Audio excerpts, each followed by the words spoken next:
계속해서 하나님께서 제사장의 옷에 대해서 말씀하고 계십니다. 판결 흉패는 여호와께서 하나님이 직접 이스라엘을 통치하시고 또 말씀을 전달하겠다는 의지의 표현으로 이것 역시 성막 그리고 제사장의 옷과 같은 재료로 만들어졌습니다. 15절에 보시면 금실을 비롯해서 청색, 자색, 홍색, 가늘게 꼰 배실로 만들어라 말씀하고 계시죠. 16절에 보시면 모양은 정사각이고 17절 3개씩 사열로 12개의 보석을 붙이라 말씀합니다. 그 보석의 종류도 한 가지씩 모두 다 말씀하시는데요. 황보석, 황옥, 녹주옥, 그리고 두 번째 줄에는 송유석, 남보석, 홍만호, 세 번째 줄에 호박, 백만호, 자수정, 네 번째 줄에는 녹보석, 호만호, 벽옥으로 다 금태에 물리라 이렇게 말씀합니다. 그러면서 21절에 보시면 이스라엘의 이름대로 12지파의 이름을 도장을 새기는 법으로 새기라고 말씀하고 있죠. 잉크 같은 것으로 그냥 거기 이름을 쓰면 지워지기 때문에 절대로 지워지지 않도록 하라는 것입니다. 우리 하나님이 반드시 그 이름을 기억하겠다는 하나님의 강력한 의지의 표현이라고 할 수 있습니다. 어제 주일 저희 말씀 중에요. 어제는 창세기 4장 16절 이하의 이제 말씀을 봤는데요. 거기 보시면 가인의 후손들의 이름이 쭉 나와 있습니다. 가인의 후손들. 아담과 하와의 아들 가인, 그 가인이 하나님 앞을 떠나서 노시라고 하는 땅에 거하게 됩니다. 가인의 후손들의 이름과 그리고 잃어버린 두 아들 대신 셋시로 주신 셋과 에노스라는 이름을 통해서 은혜를 받았는데요. 우리 하나님은 나쁜 이름도 기억하시고 좋은 이름, 선한 이름도 반드시 기억하십니다. 나쁜 이름은 심판을 위해서 기억하시는 것이고요. 선한 이름은 영원한 상급을 위해서 기억하시는 거죠. 창세기 4장 26절에 보시면 에노스라고 하는 이름이 등장합니다. 셋의 후손인데요. 에노스 때 드디어 사람들이 여호와의 이름을 불렀다라고 기록하고 있습니다. 그런데 이 에노스라고 하는 그 이름의 뜻이 참 신기합니다. 이 에노스라는 이름의 뜻은요, 약한 자, 한계에 부딪힌 자, 죽을 자 이런 의미입니다. 그 아버지가 그 이름을 붙일 때 너는 약한 자다, 너는 한계에 부딪힌 자다, 너는 죽을 자다 이렇게 이름을 붙인 거예요.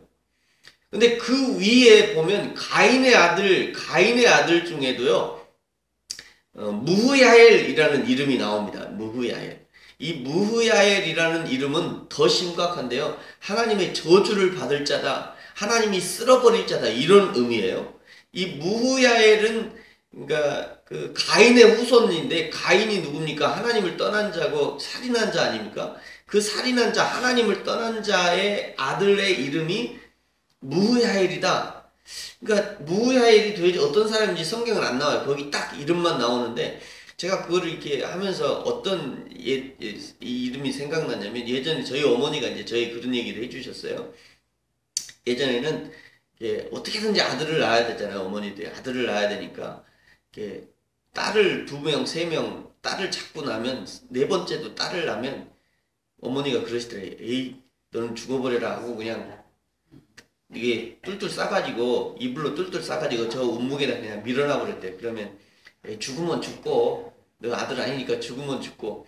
그때 이 딸이 삑삑 울어가지고 어쩔 수 없이 그냥 풀어가지고 이게 젖을 먹여서 키웠더니 그 딸이 저렇게 나한테 효도하네. 이런 얘기를 잘 많이 들었어요, 어머니한테. 그러니까 무흐야엘이라는 사람이 그런 사람이었나 봐요. 그때 당시에. 그러니까 하나님을 떠난 하나님 없이 살던 그 사람이 봐도 이거는 사람 역할들 못할 만한 그런 놈이니까 차라리 너를 하나님이 저주했으면 좋겠다 이러고 그냥 그렇게 이름을 지어버린 것 같아요. 그런데 비슷한 이름이 이제 셋의 가족에도 이 비슷한 이름이 에노스라는 이름도 비슷한 이름이었다는 거죠. 에노스는 그냥 약한 이름이에요. 그러니까 그 아버지가 에노스야 라고 부를 때 약하고 인간의 한계에 부딪혀서 죽을 수밖에 없는 이 아들아 이렇게 부른 거예요. 그런데 그걸로 불러서 끝난 것이 아니라 신기하게도 이 에노스가 태어난 이후에 사람들이 여호와의 이름을 불렀대요. 이게 도대체 무슨 일이냐, 이게 어떻게 이런 일이 있냐, 이런 의미입니다. 언뜻 보기에는 안 좋은 의미의 이름 같지만, 그러나 이 에노스라는 이름 뒤에 이렇게 약하고 한계에 부딪히고 죽을 수밖에 없기 때문에, 그래서 하나님의 도우심이 필요하다, 이런 의미가 포함되어 있어요. 그래서 하나님이 필요하다. 여호와 하나님이 아니면 난 아무것도 아니다. 여호와 하나님의 도우심이 아니면 난 죽을 수밖에 없다. 이런 신앙 고백이 있었기 때문에 사람들이 하나님을 인정하게 되고 여호와의 이름을 부를 수 있게 되는 그런 놀라운 비밀이 숨겨져 있는 것입니다. 이러니 우리 하나님이 그 에노스라는 이름을 기억할 수밖에 없는 것이죠. 사랑하는 성도 여러분, 저와 여러분의 이름이 우리 하나님의 생명책에, 그리고 우리 하나님의 마음판에 새겨져 있기를 축복합니다. 하나님 나라를 위해서 귀하게 쓰임받았던 자로 새겨지고, 하나님의 마음을 시원하게 했던 자, 하나님의 마음을 시원케 했던 자로 하나님 앞에 도장같이 새겨지는, 그래서 우리 하나님의 마음에 기억되는 저와 여러분이 되기를 예수님의 이름으로 축복합니다.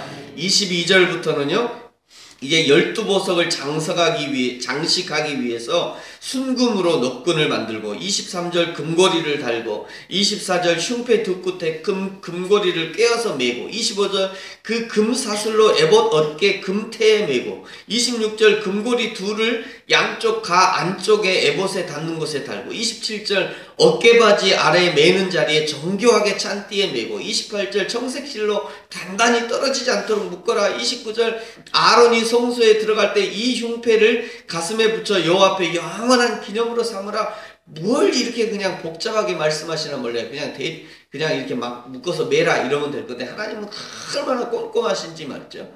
하나님의 일을 할 때는 이렇게 꼼꼼하게 해라, 이런 의미입니다. 하나님의 일을 할 때.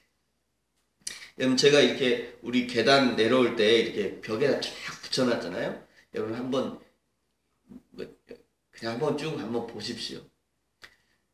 저희 교회 방문하시는 분들이, 이제 교회 전도사님이나 이게 목사님들이 방문할 때마다 저거를 보고 놀래요. 다들 저거를 보고. 왜 그러냐면, 뭔 목사님이 이렇게 무슨 이거를 포스터 만들지 이렇게 잘 만들어놨냐고. 저는 별로 그렇게 잘 만든 생각 안 하는데, 대부분의 목사님들이 목사님 너무 잘 만들었다고 이렇게 놀래거든요. 근데 저는 저렇게 해야 된다고 생각해서 이제 연구하고 배우고 책도 사서 보고, 이걸 이렇게 했으면 좋겠다라고 했는데, 저는 별로 생각 없이 이렇게 했는데 목사님들 다들 놀라시더라고요. 제가 생각한 게 있어요. 교회는 이렇게 참 하나하나 신경을 좀 써야 되는구나. 물론 제가 못하는 것도 있습니다. 제가 못하는 거 많아요. 근데 저런 부분은 제가 좀 잘하나 보다 생각이 들더라고요. 이 교회는요 이렇게 꼼꼼하게 해야 됩니다. 꼼꼼하게. 이제 제가 못하는 부분을 이제 성도님들이 오셔가지고 또 할 거예요. 청소를 못해 저렇게 그냥 애들 다 놔두는 거 지우지도 않고. 이제 저런 부분은 또 내가 못 보는 부분도 성도님들이 보고 또 해줘야죠.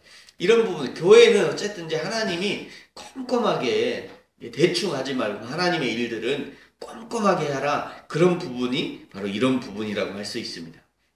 네, 우리 30절은 우리 다 같이 한번 읽겠습니다. 30절입니다. 시작. 너는 우림과 둠밈을 판결 흉패 안에 넣어 아론이 여호와 앞에 들어갈 때 그의 가슴에 붙이게 하라. 아론은 여호와 앞에서 이스라엘 자손의 흉패를 항상 그의 가슴에 붙일지니라. 아멘, 아멘. 우림과 둠밈을 판결 흉패 안에 넣으라 라고 얘기해. 판결 흉패가 이게 두 겹으로 돼 있으니까 그 두 겹 안쪽에, 호주머니 같은 두 겹 안쪽에 넣으라, 이런 의미입니다. 우림은 빛을 상징하고요, 둠밈은 완전성, 진리를 상징합니다. 우림과 둠밈은 하나님의 능력을 명확하게 결정할 때, 하나님의 하나님의 뜻을 명확하게 결정할 때, 인간의 힘으로 결정할 수 없을 때, 하나님의 능력으로 결정할 때 사용하는 것입니다. 통상적으로 예나 아니오를 결정할 때 이 두 보석을 사용합니다. 어느 한쪽을 선택하면 그것이 예이고, 어느 한쪽을 선택하면 아니오라고 하는 그런 하나님의 뜻을 밝혀지는 거죠.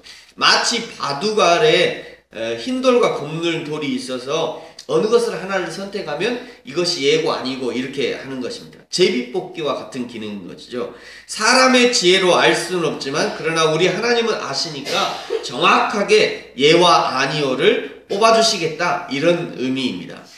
백성도 헷갈리고 제사장도 헷갈리는 문제 앞에서 최종적으로 판결의 흉패 안에 손을 넣어서 그 안에 있는 둘 중에 하나를 딱 꺼내면 이것이 예고 아니고 하나님께서 판결을 해주시는 것이죠. 어떤 사람들은 흑백 논리라고 비판을 하는 사람도 있습니다만 하나님 앞에서는 둘 중 하나입니다. 하나님 앞에서는 사느냐 죽느냐예요. 천국이냐 지옥이냐 명확하게 갈리는 것입니다. 예수냐 사탄이냐 명확하게 갈리는 것이에요. 사랑하는 성도 여러분, 저와 여러분은 어떻습니까? 우리의 삶 속에서 하나님의 뜻을 분명하게 드러내고 있습니까? 마태복음 5장 37절 이렇게 말씀하시죠. 오직 너희 말은 옳다 옳다 하라, 아니라 아니라라. 이에서 지나는 것은 악으로부터 났느니라. 정확하게 맞는 건 맞는 것이고 아닌 건 아닌 것이고 그렇게 얘기를 해야지 이것에서 더 가도 죄이고요, 덜 가도 죄인 것이에요. 네. 하나님이 그건 말씀하시는 것입니다. 태도를 명확하게 하라는 것이죠. 믿는 것도 같고 안 믿는 것도 같고 가는 것도 같고 이래서는 안 된다는 것이에요.